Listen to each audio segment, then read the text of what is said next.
নমস্কার, আমরা এই ভিডিওতে বোরাজিন সম্পর্কে পড়াশোনা করব। এই বোরাজিনের আরেকটি নাম আছে, সেটা হলো ইনঅর্গানিক বেনজিন। ইনঅর্গানিক বেনজিন কেন বলে না, বেনজিনের মতন দেখতে, কিন্তু এটা বেনজিন নয়, কারণ বেনজিনের মধ্যে কার্বন থাকে, এর মধ্যে কার্বন থাকে না। ইনঅর্গানিক কম্পাউন্ড বোরন, নাইট্রোজেন এইগুলো থেকে থাকে, তাই জন্য এটা ইনঅর্গানিক বেনজিন হবে। হ্যাঁ, বেনজিন যেমন অ্যারোমেটিক, এই কম্পাউন্ডগুলো অ্যারোমেটিক, কারণ হুকেলসের যে তিনটে rule, planarity, completely delocalized pi electron এবং 4n+2 রুল, যেখানে n 4n+2 রুল, যেখানে n এর ভ্যালু হলো 2 স্যাটিসফাই করছে, মানে টোটাল 10টা, সরি n এর ভ্যালু 1 স্যাটিসফাই করছে, মানে টোটাল 6টা পাই ইলেকট্রন আছে। আমি সব বোঝাবো, কিন্তু আমি সূচনাতে বলি এই বোরাজিন কি করে তৈরি করবে। বোরাজিন তৈরি করব, আমার কাছে ডাইবোরেন দরকার। ডাইবোরেন জিনিসটা কি, এই যে বি থাকে, এইচ এইচ এইচ, এটা হলো ব্যানানা বন্ড থাকে এর মধ্যে। This is the structure of ডাইবোরেন।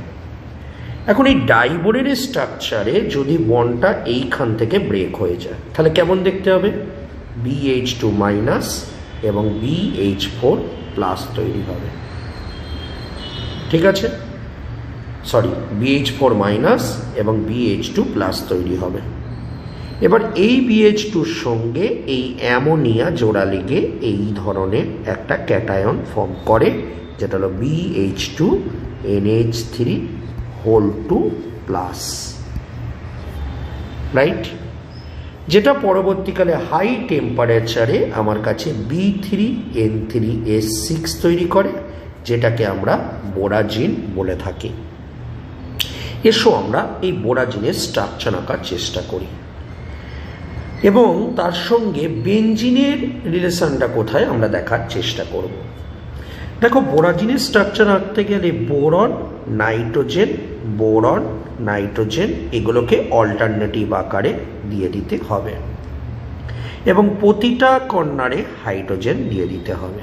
তাহলে প্রতিটা জায়গায় আমি একটা করে হাইড্রোজেন অ্যাটম পুট করে দিলাম।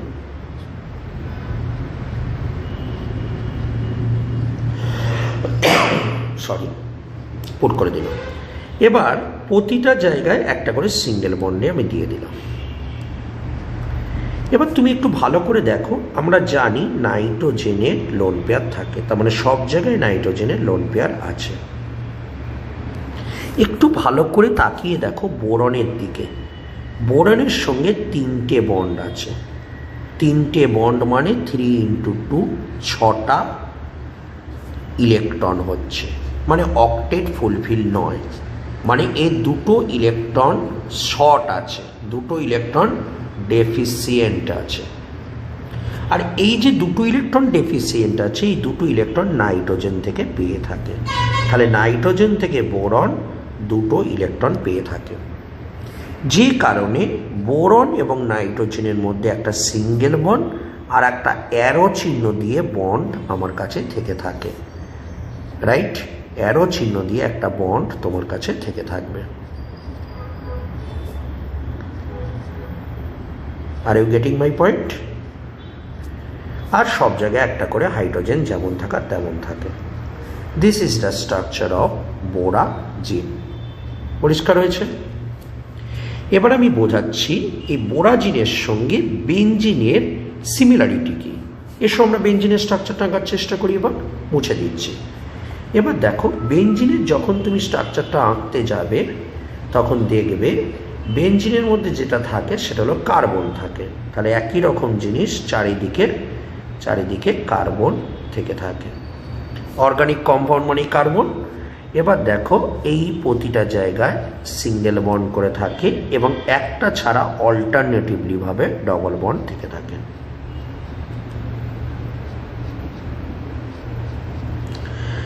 This is the structure of benzene.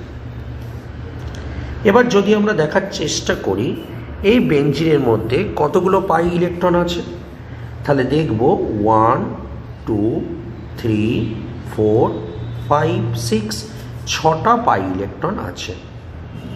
বোরাজিনে কটা আছে? বোরাজিনেও তাই, এই যে 2টো ইলেকট্রন এখানে ডোনেট হচ্ছিল, 2 চারটে, পাঁচটা, ছটা পাই ইলেকট্রন আছে।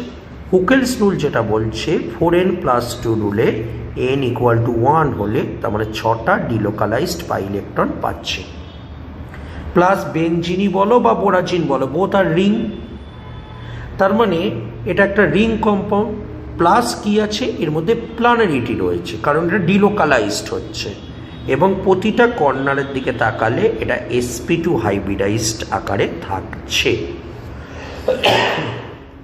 ঠিক আছে, তাহলে এই দিক থেকে দেখতে গেলে বেনজিনও যেমন অ্যারোমেটিক, এটাও তেমন অ্যারোমেটিক, বেনজিনকে যেমন দেখতে এটাকেও তেমন দেখতে। So we can tell borazine is like a benzene. But ডিফারেন্সটা কোথায়? ডিফারেন্সটা হলো এই বোরন এবং নাইট্রোজেন দুটো আলাদা অ্যাটম থাকবার জন্য এবং নাইট্রোজেন থেকে ইলেকট্রনটা বোরনের দিকে শিফট হওয়ার জন্য এই বন্ডটা একটা পোলার বন্ড বা ধ্রুবীয় বন্ধন। কিন্তু এখানে কার্বন কার্বন বন্ডটা হলো নন পোলার বন্ড। এখন পোলার বন্ড হলে কি হবে? পোলার বন্ড হওয়ার জন্য এইটার ক্ষেত্রে রিঅ্যাক্টিভিটি অনেক বেশি হয়, তাই বোরাজিনের রিঅ্যাক্টিভিটিটা কি হয়? অনেক বেশি পরিমাণে থেকে থাকে।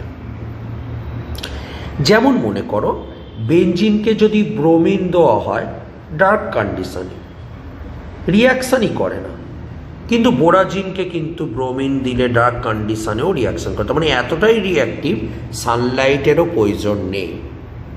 তো এই ছিল বোরাজিন এবং বেনজিনের সিমিলারিটি, এবং রিঅ্যাক্টিভিটির দিক থেকে বোরাজিনকে আমরা হাইলি রিঅ্যাক্টিভ কম্পাউন্ড বলবো। ক্লিয়ার? তো আশা করবো এর প্রিপারেশান কি, বেনজিনের সঙ্গে সিমিলারিটি কি এবং তার রিঅ্যাক্টিভিটি অর্ডারটা বুঝতে পেরেছ। এই জায়গা থেকে মূলত আমাদের কোশ্চেন থেকে থাকে। ধন্যবাদ।